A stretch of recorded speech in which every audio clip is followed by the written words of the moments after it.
You see that?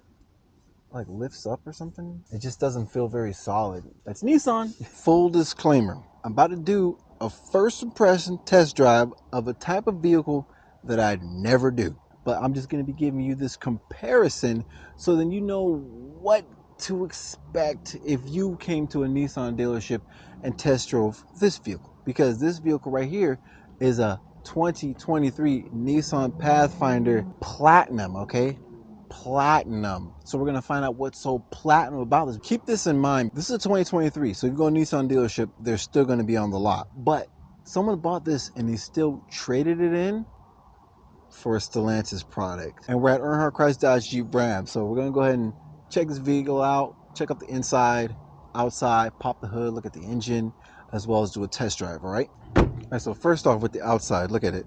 You see there's a combination of chrome, black. I mean, this looks like what you would consider to be your typical family vehicle.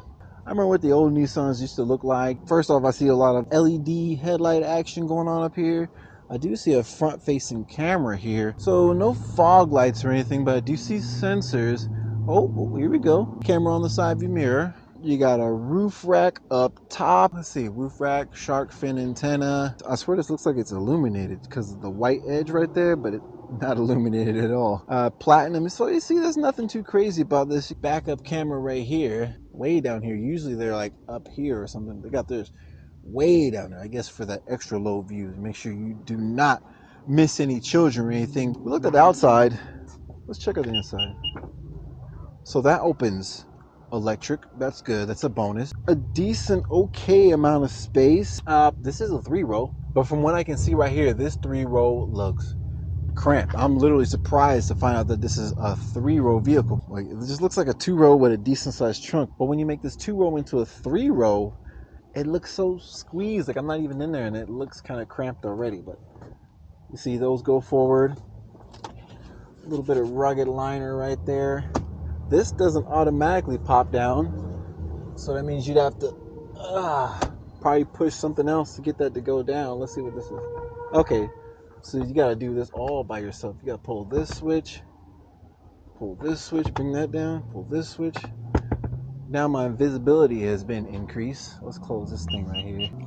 So this is the key fob right here. Nothing too special about it. Let's pop this open. I mean, we got like a, what's this, brushed aluminum looking plastic. It's definitely plastic because I can see it like flexing right there like a piece of plastic. It's kind of squeaky. You hear that?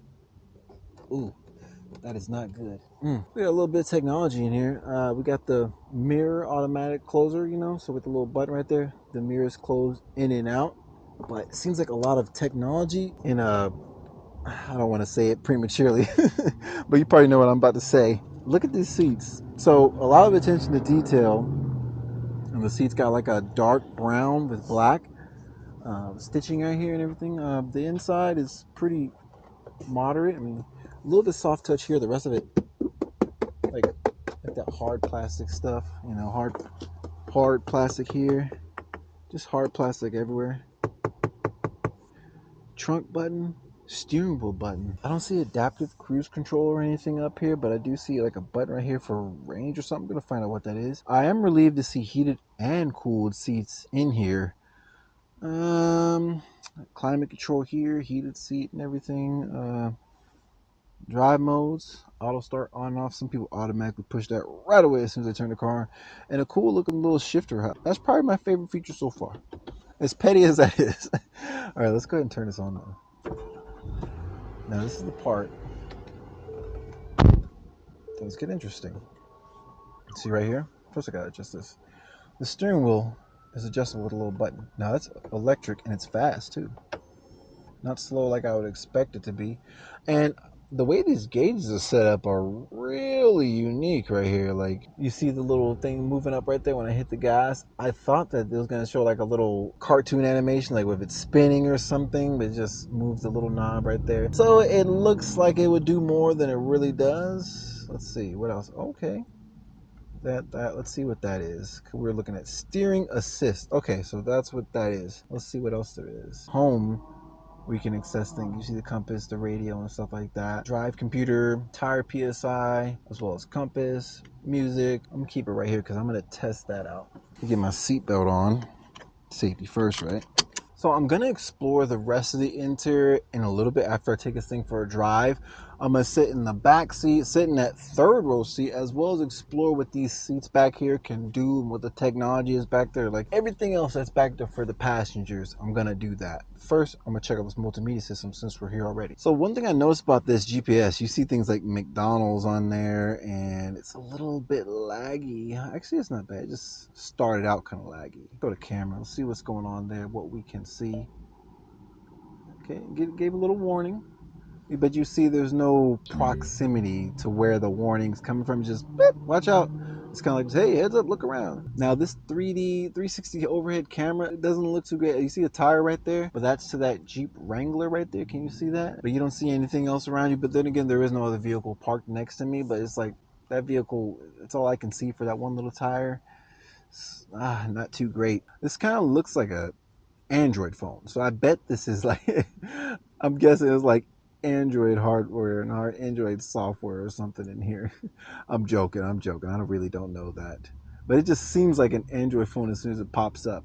So we got heated and cooled seats. Let's check out actually, no. 3 layers of heated seats. Let's go to cool. I wonder what the steering wheel button does. Only available when cruise control on. Okay, so that's like the steering automatic. So we got this button and this button. We're going to test those out when we get going. Rear on off is climate control. This is climate control, heated steering wheel right there. I mean, everything else is kind of standard. Got heated and cooled seats for the passenger as well. Other than that, I mean, everything else looks kind of standard in here. I mean, nothing stands out too much.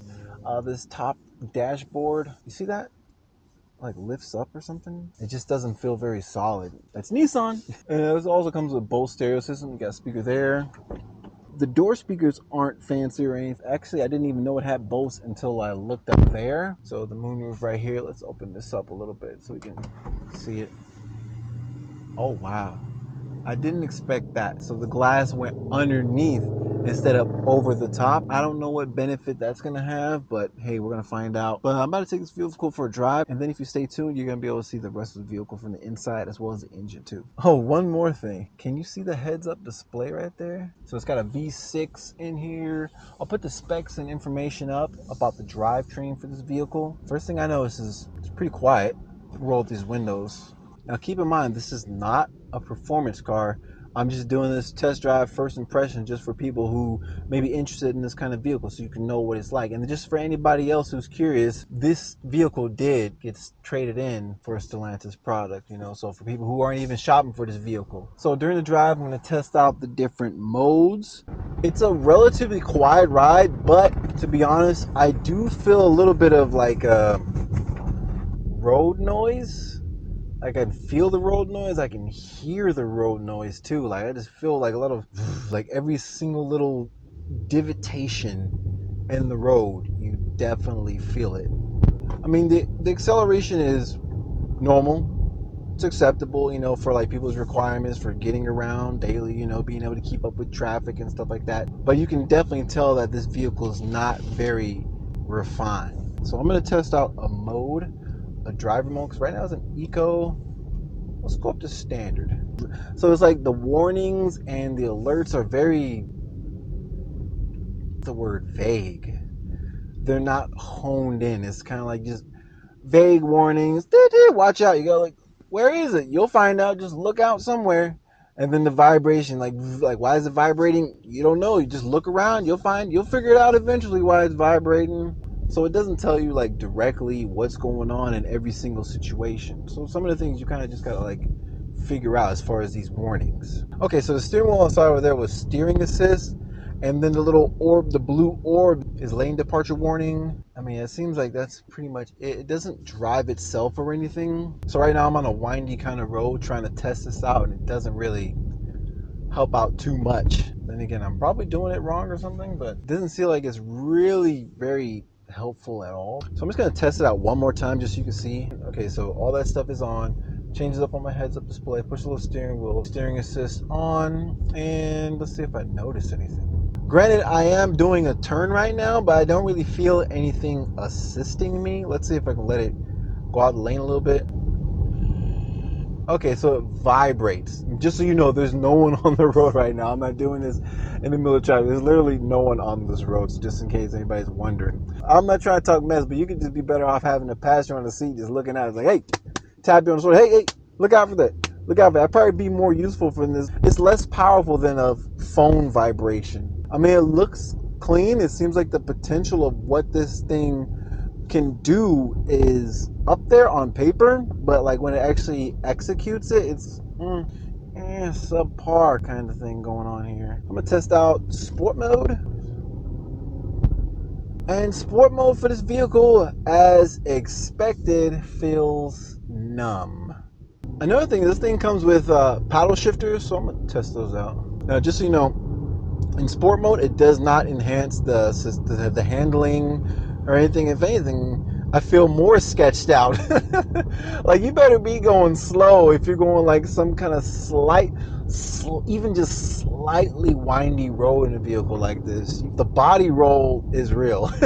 Body roll is real in this kind of vehicle. Like I said, it's a Nissan Pathfinder, okay? And I think it's always going to be that, a Nissan Pathfinder. But I will say, the new Nissans, I mean, it's upgraded compared to the old one, you know? But sport mode feels like what I would expect for standard, to be honest. Compared to something like a Jeep Grand Cherokee just feels so much better, so much peppier. Like, Grand Cherokee feels like it's a V8. Surprisingly, it's not. Well, not surprisingly, obviously it's on the paper, but still, you have like kind of expectations, like sport mode maybe to feel like, oh, okay, it's a little bit sporty. They should change it to higher RPM mode, because that's all it does. Your RPM stays just a little bit higher. Same thing with Tomo, your RPMs just go a little bit higher, like even more, like maybe downshift a little bit to give you more access to your power. That's anything. It doesn't feel like anything with the programming or the tuning with the ECU changes. If anything, it feels like when you go to sport mode, just the RPMs are held up a little bit higher. Well, that's cool. So I'm going to park right now, and the parking aids pops up automatically. It's not that useful, but I mean, it has a usefulness, but it's not very like whoa, thank goodness I had that feature. Push the P, because all you gotta do is push the P and it's in park. All right, so next I'm gonna go ahead and hop in the back seat as well as the third row and pop the hood so you can check that out. This shifter right here, still my favorite feature. And of all the technology stuff on here, that's saying a lot. I mean, just looking at it, it looks pretty decent back there, but like with the seat right where it is, I can see how much leg room there is. And then I see the seat behind it. That looks even smaller back there. We're going to see. There's not too much space, but the good thing is the seats can go back. Like, thank goodness these seats go back. But like, I feel like a giant inside of here. Like, this thing is like, it's like right there. Or like maybe the vehicle just feels small and it makes me feel bigger than that. But it's, I mean, at least the seats go back and forth and you can recline. I like that. I mean, as far as comfort in this seat right here, it feels decent. Like, it feels okay. You do get a little armrest right here. You know, it's like literally you get a little armrest. Like, look how little it is. Like, my arm is like almost falling right. I gotta like consciously make sure it stays right there and not fall and break my wrist or something. Another feature is there's a couple of cup holders back here, as well as you got like a little storage section for something. And then right here you got climate control right here in the back seat. You also got heated seats in the back seat. Another thing is right here you got sunshades for both sides, as well as just in case you didn't have enough big gulps, 2 more cup holders for each passenger. That's 6 cups. 6 cups. So if they can't sell you on the car, they're going to sell you on the cup holders, all right? Let's hop in the back seat, see if I can even fit in there. All right, so I'm going to push the seat all the way up. I'm not going to do the improper thing and climb through here like a 6-year-old or something would do. Okay, here we go. Thank goodness, there's a little button there to push that seat forward. Put this back here. Goodness gracious. I could not imagine being an adult sitting back here because it is cramped. Like, this thing is on my knee. Like, can it? Hold on. I think the only way. There we go. The only way I got space is if this seat is up all the way, just so I can have space back here. So whoever's sitting in the back seat, somebody's getting screwed. Either this middle person or this back person is going to be getting screwed on the space. Either way, I think the only way around that is to get small people back here only. But you should be happy to know there's a couple of USBs back here for charging. But sorry, no USB-Cs. And then for getting out, there's a little button right here. Makes that easy for getting out. Still very cramped like this. The feet position, like my knees are up so high. Like, man, like this vehicle is cramped. This is like a 2-row vehicle that they forced to be a 3-row, you know, basically. Thank goodness that's over. Next thing I'm gonna do is pop this hood. It's right there. Now, based on what other products that Nissan's created, you know, you got the GTR, you got Infinity line, you got the 370Z. So I bet this little motor will probably last, you know, but still, look at it. I mean, one thing I like is the use of space. Like, look how small this motor is. It's a small motor, so no wonder it feels underpowered. I'm gonna put the specs up right now so you can see how much horsepower and torque this thing's got. If you don't close it right, it won't lock. So you gotta, that's sketchy. I hate those kind of hoods. That pretty much wraps it up for this vehicle. I mean, there's really nothing else to show. I mean, I just want to like get in there, like, look at this. Look at the detail of the shocks, and look at the detail of the layout of you see the proximity right here. I just wanted to share this first impression experience for anybody who may be shopping for a vehicle, because Earnhardt Chrysler Dodge Ram, we have a huge new inventory as well as pre-owned inventory, and a lot of the pre-owned inventory is like brand new cars. And also, if you want to check out the full inventory for the dealership Earnhardt Chrysler Dodge Jeep Ram out here in Gilbert, Arizona, the link for the website is in the description box down below. But it's Miss Slay, me. I hope you guys enjoyed the video. I hope you learned something, and if you're not yet, make sure you subscribe because I got a lot more content coming soon. Catch you guys in the next one. Peace.